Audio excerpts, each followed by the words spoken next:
ਦੀਪਕ ਜੀ, ਇੱਕ ਟਾਈਮ ਦੇ ਉੱਤੇ 9 ਮਾਸ ਦਾ ਰਿਸ਼ਤਾ ਆਖਿਆ ਜਾਂਦਾ ਭਾਜਪਾ ਅਕਾਲੀ ਦਲ ਦਾ।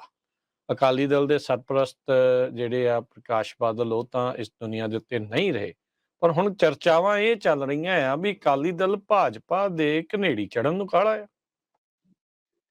ਰਾਜਗਰਮੀਰ ਜੀ, ਤੁਸੀਂ ਜਿਸ ਨੌਵਾਂ ਰਿਸ਼ਤੇ ਦੀ ਗੱਲ ਕਰਦੇ ਹੋ, ਉਸੇ ਰਿਸ਼ਤੇ ਨੂੰ ਪ੍ਰਕਾਸ਼ ਸਿੰਘ ਬਾਦਲ ਪਤੀ ਪਤਨੀ ਦਾ ਰਿਸ਼ਤਾ ਵੀ ਕਹਿੰਦੇ ਰਹੇ ਨੇ ਕਿ ਹਾਂ, ਇਹ ਇੰਨਾ ਗੂੜਾ ਰਿਸ਼ਤਾ ਸਾਡਾ ਹੈ ਨਾ। ਇਸ ਨੂੰ ਛੋਟੇ ਭਰਾ ਬੜੇ ਭਰਾ ਨਾਲ ਵੀ ਸੰਗਿਆ ਦਿੱਤੀ ਜਾਂਦੀ ਰਹੀ ਹੈ ਕਿ ਇਹ ਅਕਾਲੀ ਦਲ ਬੜਾ ਭਰਾ ਹੈ, ਭਾਜਪਾ ਪੰਜਾਬ 'ਚ ਛੋਟਾ ਭਰਾ ਹੈ। ਸੋ ਇਸ ਤਰ੍ਹਾਂ ਵੀ ਉਸ ਨੂੰ ਬਿਆਨਿਆ ਜਾਂਦਾ ਰਿਹਾ ਤੇ 9 ਮਾਸ ਦਾ ਰਿਸ਼ਤਾ ਤਾਂ ਸਟੇਜਾਂ ਤੋਂ ਗਾਇਆ ਜਾਂਦਾ ਰਿਹਾ ਕਿ ਕਦੇ ਟੁੱਟਣਾ। ਆਖਰ ਉਹ ਆ ਕੇ ਟੁੱਟਿਆ 3 ਖੇਤੀ ਕਾਨੂੰਨਾਂ ਦੇ ਕਾਰਨ।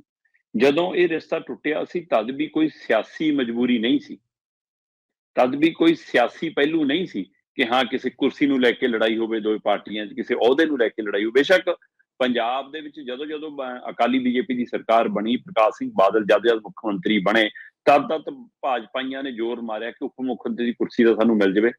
ਜਾਂ ਉਹ ਦਿੱਲੀ ਜਾ ਕੇ ਸ਼ਿਕਾਇਤਾਂ ਵੀ ਲਾਉਂਦੇ ਰਹੇ ਕਿ ਸਾਡੀ ਸੁਣਵਾਈ ਨਹੀਂ ਹੁੰਦੀ ਜੀ, ਸਾਨੂੰ ਦੂਏ ਦਰਜੇ ਦਾ ਸਮਝਿਆ ਜਾਂਦਾ ਜੀ। ਤਾਂ ਬੀਜੇਪੀ ਵਾਲੇ ਚੁੱਪ ਕਰਾ ਕੇ ਭੇਜਦੇ ਕਿ ਸਮਾਂ ਆਊਗਾ ਕਿ ਟਿਕੇ ਰਹੋ। ਕੀ ਉਹ ਸਮਾਂ ਹੁਣ ਆ ਗਿਆ?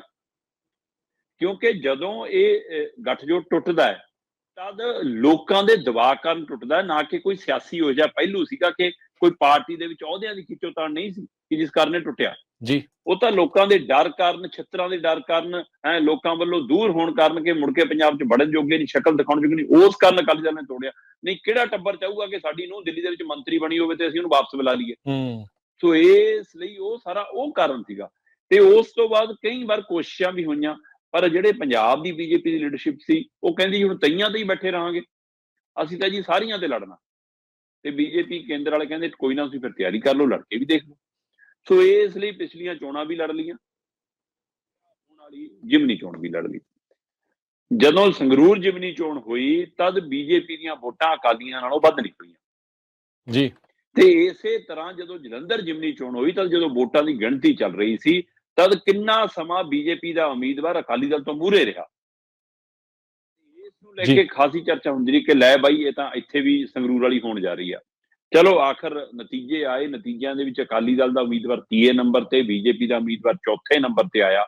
ਤੇ ਆਪਾਂ ਪਹਿਲੇ ਦਿਨ ਤੋਂ ਗੱਲ ਕਰਦੇ ਨਾ ਕਿ ਅਸਲੀ ਲੜਾਈ 30 ਚੌਥੇ ਨੰਬਰ ਦੀ ਸੀ ਕਿ ਕਿਹਨੇ 30 ਤੇ ਆਉਣਾ, ਕਿਹਨੇ ਚੌਥੇ ਤੇ ਆਉਣਾ। ਪਹਿਲੇ ਦੋਵਾਂ ਦੇ ਵਿੱਚ ਖੇਡ ਬਦਲਦੀ ਲੱਗ ਰਹੀ ਸੀ ਤੇ ਹੋ ਵੀ ਗਈ।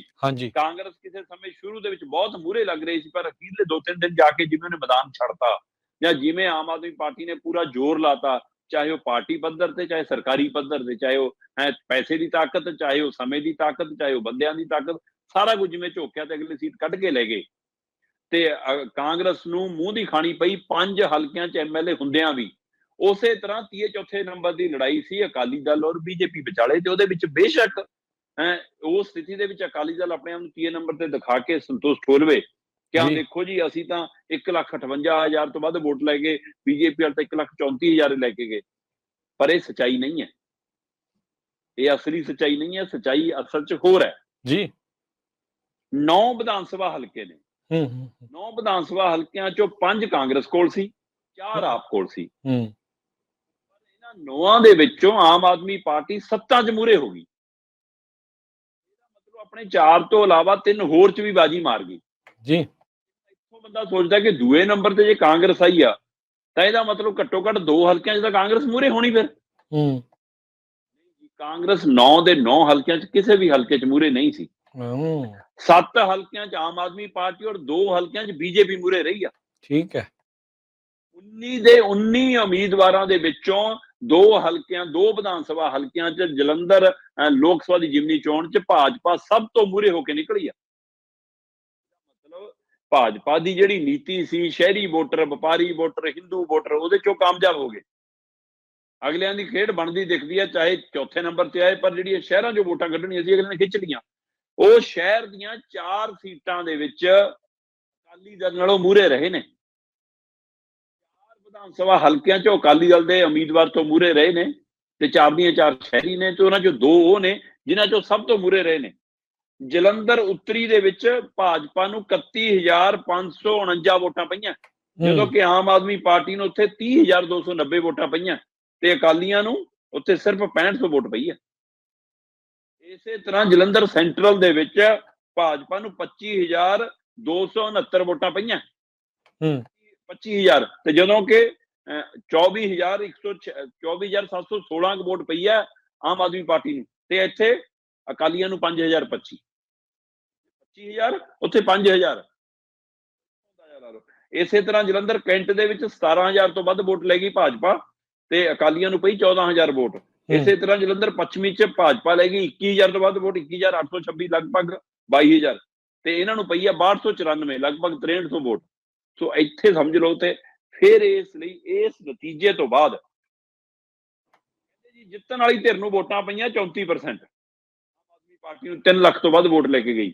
ਦੂਏ ਨੰਬਰ ਤੇ ਆਈ ਕਾਂਗਰਸ 2,43,000, 27% ਵੋਟਾਂ ਪਈਆਂ, ਤੇ ਤੀਏ ਨੰਬਰ ਤੇ ਆਏ ਅਕਾਲੀ 1,58,445 ਵੋਟ, ਕਰੀਬ 17.85% ਵੋਟ, ਤੇ ਚੌਥੇ ਨੰਬਰ ਤੇ ਆਈ ਭਾਜਪਾ 1,34,800 ਵੋਟ, ਲਗਭਗ 15.19%। ਤੇ ਹੁਣ ਕਹਿੰਦੇ ਜੀ 17.85 ਜਮਾ 15.19, ਸਾਡੀ ਜਿਹੜੀ 33% ਤੋਂ ਵੱਧ ਵੋਟ ਬਣ ਗਈ, ਤੇ ਜਿੱਤਣ ਵਾਲਾ 34 ਲੈ ਕੇ ਜਾ ਰਿਹਾ। ਅਸੀਂ ਤਾਂ ਕਹਿੰਦੇ ਮੁਕਾਬਲੇ ਸੀ ਜੇ ਇਕੱਠੇ ਹੋ ਜਾਂਦੇ। ਸਹੀ ਗੱਲ, ਕੱਢ ਕੇ ਸੀ ਕਿੱਥੇ ਕਾਂਗਰਸ ਲੱਭਣੀ ਸੀ। ਆਹ ਜੋੜ ਦਿਖਾ ਕੇ ਦਿੱਲੀ ਫੋਨ ਮਿਲਾਏ, ਮੀਡੀਆ ਚ ਆ ਕੇ ਕੋਸ਼ਿਸ਼ ਕੀਤੀ ਕਿ ਅਸੀਂ ਇਹ ਗੱਲ ਫੈਲਾਈਏ ਕਿ ਲੈ ਭਾਈ ਹੁਣ ਆਪਾਂ ਇਕੱਠੇ ਹੋ ਕੇ ਲੜ ਸਕਦੇ ਹਾਂ। ਤਾਂ ਹੀ ਆ ਜਦੋਂ ਪ੍ਰਕਾਸ਼ ਸਿੰਘ ਬਾਦਲ ਚੜ੍ਹਾਈ ਕੀਤੇ, ਉਹਨਾਂ ਦੀ ਦੇਹ ਦੇ ਅੰਤਮ ਦਰਸ਼ਨਾਂ ਦੇ ਨਰਿੰਦਰ ਮੋਦੀ ਆਏ, ਉਸੇ ਦਿਨ ਇਹ ਸਭਾ ਚ ਚਰਚਾ ਚੱਲੀ ਕਿ ਭਾਈ ਇਹ ਇਕੱਠੇ ਹੋ ਸਕਦੇ ਆ। ਠੀਕ ਹੈ। ਜਦੋਂ ਲਗਾਤਾਰ ਕੇਂਦਰੀ ਮੰਤਰੀਆਂ ਦੇ ਟਵੀਟ, ਸ਼ੋਕ ਸੁਨੇਹੇ ਆਏ, ਜਾਂ ਅਮਿਤ ਸ਼ਾਹ ਜਾਂ ਹੋਰ ਮੰਤਰੀ ਪਿੰਡ ਬਾਦਲ ਢੁੱਕੇ ਭੋਗ ਤੇ ਅੰਤਮ ਅਰਦਾਸ ਤੇ, ਤਦ ਚਰਚਾ ਚੱਲੀ ਕਿ ਇਕੱਠੇ ਹੋ ਸਕਦੇ ਆ। ਪਰ ਉਹ ਚਰਚਾ ਬਿਲਕੁਲ ਗੈਰ ਵਾਜਬ ਸੀ। ਕੋਈ ਉਸ ਸਮੇਂ ਅਜਿਹਾ ਮਾਹੌਲ ਨਹੀਂ ਸੀ, ਨਾ ਪੰਜਾਬ ਦੀ ਭਾਜਪਾ ਚਾਹੁੰਦੀ ਸੀ, ਨਾ ਅਕਾਲੀਆਂ ਚ ਇਸ ਗੱਲ ਨੂੰ ਲੈ ਕੇ ਸੀ। ਹਾਂ, ਸਮਾਂ ਤਾਂ ਇਹ ਤੋਂ ਪਹਿਲਾਂ ਘੁੰਮ ਚੁੱਕਿਆ ਚੱਕਰ, ਸੰਗਰੂਰ ਤੋਂ ਬਾਅਦ ਦਾ ਹੀ ਚੱਲ ਰਿਹਾ ਕਿ ਇਕੱਠੇ ਹੋ ਲੋ। ਕੋਸ਼ਿਸ਼ ਅਕਾਲੀ ਦਲ ਦੇ ਕਈ ਲੀਡਰ ਕਰ ਰਹੇ ਨੇ, ਪਰ ਪੰਜਾਬ 'ਚ ਬੀਜੇਪੀ ਦੇ ਲੀਡਰ ਨਹੀਂ ਅਜੇ ਹੱਥ ਫੜਾ ਰਹੇ। ਉਹ ਕੇਂਦਰ ਨੂੰ ਇਹੀ ਕਹਿ ਰਹੇ ਨਹੀਂ ਜੀ ਆਪਣੇ ਦਮ ਤੇ ਲੜੋ, ਮਾਹੌਲ 27 ਤੱਕ ਬਣਾ ਲਾਂਗੇ ਜੀ, ਜੇ 24 ਚ ਨਾ ਗੱਲ ਬਣੀ ਅਗਲੀਆਂ ਲੋਕ ਸਭਾ 'ਚ ਬਣ ਜੂਗੀ, ਪਰ ਆਪਾਂ ਆਪਣੇ ਦਮ ਤੇ ਜਦੋਂ ਲੜਾਂਗੇ ਤਾਂ ਆਪਣੀ ਦੇਖੋ ਜੀ ਕਿੰਨੇ ਸਿੱਖ ਚਿਹਰੇ ਆ ਗਏ ਜੀ, ਕਿੰਨੇ ਦੂਜੀਆਂ ਪਾਰਟੀਆਂ ਦੇ ਲੀਡਰ ਆ ਗਏ ਜੀ, ਸ਼ਹਿਰੀ ਵੋਟਰ ਭਰਮਾ ਲਾਂਗੇ ਜੀ ਅਸੀਂ, ਪੈ ਜਾਊਗਾ ਜੀ ਸਾਰਾ ਕੁਝ। ਸੋ ਇਸ ਤਰ੍ਹਾਂ ਦੇ ਉਹ ਸਬਜ਼-ਬਾਗ ਦਿਖਾਉਂਦੇ ਰਹੇ। ਪਰ ਆ ਜਲੰਧਰ ਜਿਮਨੀ ਚੋਣ ਤੋਂ ਬਾਅਦ ਜਦੋਂ ਜੋੜ ਤੋੜ ਦੀ ਗੱਲ ਆਈ ਕਿ 33% ਦੀ ਵੋਟ ਮਿਲ ਕੇ ਬਣਦੀ ਆ, ਤੇ ਇਹ ਸੁਨੇਹਾ ਕਹਿੰਦੇ ਅਕਾਲੀਆਂ ਨੇ ਦਿੱਲੀ ਤੱਕ, ਭਾਜਪਾ ਤੱਕ ਪਹੁੰਚਦਾ ਕੀਤਾ ਕਿ ਦੇਖੋ ਜੀ ਆਪਾਂ ਤਾਂ ਮੁਕਾਬਲੇ ਸੀ, ਆਪਾਂ ਸੀਟ ਕੱਢ ਸਕਦੇ ਜੇ ਇਕੱਠੇ ਲੜੇ। ਤਾਂ ਕਹਿੰਦੇ ਪਿੱਛੋਂ ਅਕਾਲੀਆਂ ਦੀ ਪਿੱਠ ਤੇ ਹੱਥ ਮਾਰ ਕੇ ਬਸਪਾ ਵਾਲੇ ਕਹਿੰਦੇ ਸਾਡੀਆਂ ਵੋਟਾਂ ਘਟਾ ਕੇ ਗੱਲ ਕਰੋ।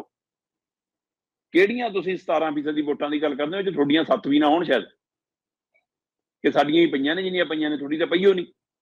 ਸੋ ਇਸ ਲਈ ਇਸ ਹਵਾਲੇ ਨਾਲ, ਕਿਉਂਕਿ ਤੁਸੀਂ ਇੱਕ ਗੱਲ ਦੇਖੋ, ਪਿੰਡਾਂ ਦੇ ਵਿੱਚ ਮੰਨੀ ਜਾਂਦੀ ਹੈ ਕਿ ਅਕਾਲੀ ਦਲ ਮਜ਼ਬੂਤ ਸੀ, ਪਾਰਟੀ ਹੈ ਜੀ, ਸ਼ਹਿਰਾਂ 'ਚ ਬੀਜੇਪੀ ਆਪਣੇ ਆਪ ਨੂੰ ਮਜ਼ਬੂਤ ਰੱਖਦੀ ਆ, ਪਰ ਅਕਾਲੀ ਦਲ ਪੂਰੇ ਪੰਜਾਬ ਦੀ ਖੇਤਰੀ ਪਾਰਟੀ ਆ। ਅਕਾਲੀ ਦਲ ਨੂੰ ਜਲੰਧਰ ਜਿਮਨੀ ਚੋਣ ਦੇ ਦੌਰਾਨ ਸ਼ਹਿਰ 'ਚ ਵੋਟ ਪਈ 20%। ਠੀਕ ਹੈ। ਭਾਜਪਾ ਨੂੰ ਪਿੰਡਾਂ 'ਚ ਵੋਟ ਪਈ 28%। ਇੱਥੇ ਰੱਖ। ਅਕਾਲੀ ਦਲ ਤੇ ਬੀਜੇਪੀ ਦੇ ਮੁਕਾਬਲਿਆਂ ਦੀ ਗੱਲ ਕਰ ਰਿਹਾ ਨਾ ਆਪਸ 'ਚ, ਆਪਸ 'ਚ ਉਹ ਇਹਦੇ ਨਾਲੋਂ 28% ਵੋਟ ਲੱਗੇ। ਬੇਸ਼ੱਕ ਅਕਾਲੀ ਦਲ ਦੀ ਵੋਟ ਨਾਲ ਵੱਧ ਹੋਵੇ, ਪਰ ਪਿੰਡ 'ਚ ਉਹਦਾ ਗ੍ਰਾਫ ਤਾਂ ਵੱਧ ਰਿਹਾ ਨਾ, ਇਹਦਾ ਸ਼ਹਿਰਾਂ ਵਿੱਚ ਘਟ ਰਿਹਾ। ਇਸ ਲਈ ਬੀਜੇਪੀ ਇਸ ਵੱਲ ਦੇਖ ਰਹੀ ਕਿ ਸਭ ਪਿੰਡਾਂ 'ਚ ਵੀ ਬੜਨ ਜੋਗੇ ਹੋ ਗਏ, ਸ਼ਹਿਰਾਂ 'ਚ ਅਸੀਂ ਲੈ ਗਏ, 2 ਹਲਕਿਆਂ 'ਚ ਅਸੀਂ ਮੂਹਰੇ ਰਹਿ ਗਏ। ਸੋ ਹੁਣ ਜਿਹੜੇ ਅਕਾਲੀ ਦਲ ਦੇ ਉਹ ਲੀਡਰ ਨੇ ਰਾਜ ਕਰਨ ਜੀ, ਜਿਨ੍ਹਾਂ ਤੇ ਬੀਜੇਪੀ ਦਾਣਾ ਪਾ ਰਹੀ ਹੈ, ਜਿਨ੍ਹਾਂ ਨੂੰ ਬੀਜੇਪੀ ਜਿਨ੍ਹਾਂ ਨੂੰ ਲਿਆਉਣਾ ਚਾਹੁੰਦੀ ਹੈ ਆਪਣੇ ਪਾਲੇ 'ਚ, ਜਿਨ੍ਹਾਂ ਤੇ ਅੱਖ ਹੈ, ਉਹ ਲੀਡਰ ਜਿਹੜੇ ਅਜੇ ਅਕਾਲੀ ਦਲ ਬਾਦਲ ਵਾਲੇ ਦਲ ਦੇ ਵਿੱਚ ਨੇ, ਉਹ ਵੱਧ ਛਾਲਾਂ ਮਾਰ ਰਹੇ ਨੇ ਕਿ ਛੇਤੀ ਕਰੋ ਜੀ, ਇਕੱਠੀ ਹੋ ਜਾਓ। ਇਹ ਹੈ ਕਿ ਬਿਨਾਂ ਜਾਏ ਵੀ ਸਰ ਜੂਗਾ, ਬਣ ਜੂਗੀ। ਸੋ ਇਸ ਲਈ ਉਹ ਹੁਣ ਰਲੇਵਾਂ ਚਾਹੁੰਦੇ ਨੇ। ਔਰ ਕਿਤੇ ਨਾ ਕਿਤੇ ਕੋਈ ਸ਼ੱਕ ਨਹੀਂਗਾ ਕਿ ਕਿਸੇ ਸਮੇਂ ਪ੍ਰਕਾਸ਼ ਸਿੰਘ ਬਾਦਲ ਜਨਸੰਘ ਨਾਲ ਮਿਲ ਕੇ ਵੀ ਪੰਜਾਬ 'ਚ ਸਰਕਾਰ ਬਣਾ ਗਏ ਸੀ। ਵਾਜਪਾਈ ਦੀ ਸਰਕਾਰ ਦੇ ਸਮੇਂ ਵੀ ਇਕੱਠੇ ਹੋ ਕੇ ਲੜੇ, ਲਗਾਤਾਰ 2 ਕਾਰਜਕਾਲ ਵੀ ਇਕੱਠੇ ਆ ਗਏ। ਸੋ ਇਸ ਲਈ ਪ੍ਰਕਾਸ਼ ਸਿੰਘ ਬਾਦਲ ਤੋਂ ਬਾਅਦ ਹੁਣ ਸੁਖਬੀਰ ਬਾਦਲ ਇਹ ਮਹਿਸੂਸ ਕਰਨ ਲੱਗੇ ਨੇ ਕਿ ਜੇ ਮੁੜ ਕੇ ਅਕਾਲੀ ਦਲ ਨੂੰ ਪੈਰਾਂ ਸਿਰ ਲਿਆਉਣਾ ਤਾਂ ਸਾਨੂੰ ਗੱਠਜੋੜ ਕੀ ਕਰ ਲੈਣਾ ਚਾਹੀਦਾ। ਇਹਦੇ ਪਰ ਚਰਚਾ ਮਨਪ੍ਰੀਤ ਬਾਦਲ ਨਾਲ ਇਕੱਠਿਆਂ ਕਿਤਾਬ ਪੜ੍ਹਦੇ ਹਾਂ, ਉਹ ਉਸ ਤਸਵੀਰ ਦੀ ਖੂਬ ਚਰਚਾ ਕਿ ਜੀ ਇਹ ਹੁਣ ਦੋਏ ਭਰਾ ਏਦਾਂ ਇਕੱਠੇ ਹੋ ਸਕਦੇ ਨੇ। ਪਰ ਸਵਾਲ ਇਹ ਆ ਕਿ ਮਨਪ੍ਰੀਤ ਇਹ ਸੋਚ ਕੇ ਗਏ ਨੇ ਕਿ ਪੰਜਾਬ 'ਚ ਜੇਕਰ ਕੱਲ ਨੂੰ ਬੀਜੇਪੀ ਦੀ ਗੱਲ ਬਣੀ ਤਾਂ ਸਿੱਖ ਚਿਹਰੇ ਨਾਤੇ ਮੇਰਾ ਦਾ ਲੱਗ ਜਾਣਾ, ਬਾਦਲਾਂ ਦੇ ਨਾਮ ਕਰਕੇ ਮੇਰਾ ਦਾ ਲੱਗ ਜਾਣਾ। ਕੈਪਟਨ ਅਮਰਿੰਦਰ ਇਹ ਸੋਚ ਕੇ ਗਏ ਨੇ ਕਿ ਮੈਂ ਨਹੀਂ ਤਾਂ ਮੇਰਾ ਟੱਬਰ ਮੂਹਰੇ ਸਹੀ। ਸੁਨੀਲ ਜਾਖੜ ਇਹ ਸੋਚ ਕੇ ਗਏ ਨੇ ਕਿ ਜੇਕਰ ਕੱਲ ਨੂੰ ਹਿੰਦੂਆਂ ਚੋਂ ਕੋਈ ਬਣਨਾ ਹੋਇਆ ਤਾਂ ਮੈਂ ਬਣ ਜੂਗਾ ਬੀਜੇਪੀ ਦੀ ਜੇ ਸਰਕਾਰ ਆ ਗਈ। ਫਿਰ ਇਹਨਾਂ ਦਾ ਕੀ ਬਣੂਗਾ ਜੇ ਸੁਖਬੀਰ ਬਾਦਲ ਆ ਗਿਆ, ਕਹੂਗਾ ਨਹੀਂ ਮੁੱਖ ਮੰਤਰੀ ਤਾਂ ਮੈਂ ਹੀ ਬਣਨਾ, ਮੇਰੇ ਪਾਪਾ ਜੀ ਬਣਦੇ ਸੀ ਹੁਣ ਮੈਂ ਬਣਨਾ। ਸੋ ਇਸ ਲਈ ਫਿਰ ਇੱਕ ਅਨਾਰ 100 ਬਿਮਾਰ ਵਾਲੀ ਗੱਲ, ਔਰ ਇਹ ਉਸ ਸਮੇਂ ਗੱਲ ਕਰ ਰਹੇ ਆ ਜਦੋਂ ਅਜੇ ਪਤਾ ਵੀ ਨਹੀਂ ਕਿ ਤੁਹਾਡੀ ਸਰਕਾਰ ਕਦੇ ਬਣਨੀ ਹੈ ਕਿ ਨਹੀਂ। ਸਾਰੇ ਆਪਣੇ ਆਪ ਨੂੰ ਮੁੱਖ ਮੰਤਰੀ ਦੇ ਉਮੀਦਵਾਰ ਮੰਨ ਕੇ ਚੱਲਦੇ ਨੇ। ਸੋ ਇਸ ਲਈ ਇਸ ਸਥਿਤੀ ਦੇ ਵਿੱਚ ਕੀ ਗੱਠਜੋੜ ਹੋਣਾ ਹੈ ਨਹੀਂ ਹੋਣਾ, ਪਰ ਅਕਾਲੀ ਤਾਂ ਅਕਾਲੀ, ਪੰਜਾਬ ਦੀ ਬੀਜੇਪੀ ਵੀ ਇਹ ਹੁਣ ਵੱਡੇ ਲੀਡਰ ਮਹਿਸੂਸ ਕਰਨ ਲੱਗੇ ਨੇ ਬਿਲਕੁਲ ਜੇ ਇਕੱਠੇ ਹੋ ਕੇ ਲੜੀਏ ਤਾਂ ਅਸੀਂ ਕੁਝ ਸੀਟਾਂ ਵੱਧ ਜਿੱਤ ਸਕਦੇ ਹਾਂ ਜਾਂ ਅਸੀਂ ਸਰਕਾਰ ਬਣਨ ਦੀ ਸਥਿਤੀ 'ਚ ਆ ਸਕਦੇ ਹਾਂ। ਪਰ ਹੁਣ ਇਹ 23 ਸੀਟਾਂ ਵਾਲੀ ਭਾਜਪਾ ਨਹੀਂ ਰਹੀ। ਅਗਲੇ ਕਹਿੰਦੇ ਕਿ ਅਸੀਂ ਬੜੇ ਭਾਈ ਬਣਨਾ। ਸੋ ਬੜੇ ਭਾਈ ਦੇ ਮਾਮਲੇ 'ਚ ਸਮਝੌਤਾ ਆ ਕੇ 50-50 ਤੇ ਹੋ ਸਕਦਾ ਕਿ ਜੋੜੇ ਬਣ ਜਾਓ। ਸੋ ਇਹ ਜੋੜੇ ਭਰਾ ਦੇ ਮਾਮਲੇ 'ਚ ਇੱਕ ਸੀਟ ਕਿਹਨੂੰ ਜਾਣੀ ਹੈ, ਫਿਰ 117 ਦਾ ਅੱਧ ਨਹੀਂ ਹੋਣਾ। ਸੋ ਇਸ ਲਈ ਇਹ ਦੇਖਣ ਵਾਲੀ ਗੱਲ ਹੋਊਗੀ ਇੱਕ ਸੀਟ ਕਿਹਨੂੰ ਵੱਧ ਜਾਣੀ ਹੈ ਜਾਂ ਕੀ ਹੋਣੀ ਹੈ। ਪਰ ਇਹ ਹੁਣ ਮਾਮਲਾ 50-50 ਤੇ ਆ ਕੇ ਖੜ ਸਕਦਾ, ਔਰ ਕੋਈ ਨਵੀਂ ਸ਼ੰਕਾ ਸ਼ੋਭਾ ਹੈਰਾਨੀ ਨਹੀਂ ਹੋਣੀ ਚਾਹੀਦੀ ਜੇਕਰ ਅਕਾਲੀ ਦਲ ਦੇ ਲੀਡਰ ਬੀਜੇਪੀ ਦੀ ਘਨੇੜੀ ਚੜੇ ਗੋਦੀ ਚੜੇ ਨਜ਼ਰ ਆ ਜਾਣ ਛੇਤੀਓ। ਇਹ ਗੱਠਜੋੜ ਦੀ ਸਥਿਤੀ ਤੁਹਾਨੂੰ ਆਉਣ ਵਾਲੇ ਦਿਨਾਂ 'ਚ ਨਜ਼ਰ ਆ ਜਾਵੇ ਤਾਂ ਕੋਈ ਹੈਰਾਨੀ ਕਰਨ ਵਾਲੀ ਗੱਲ ਨਹੀਂ ਹੋਏਗੀ।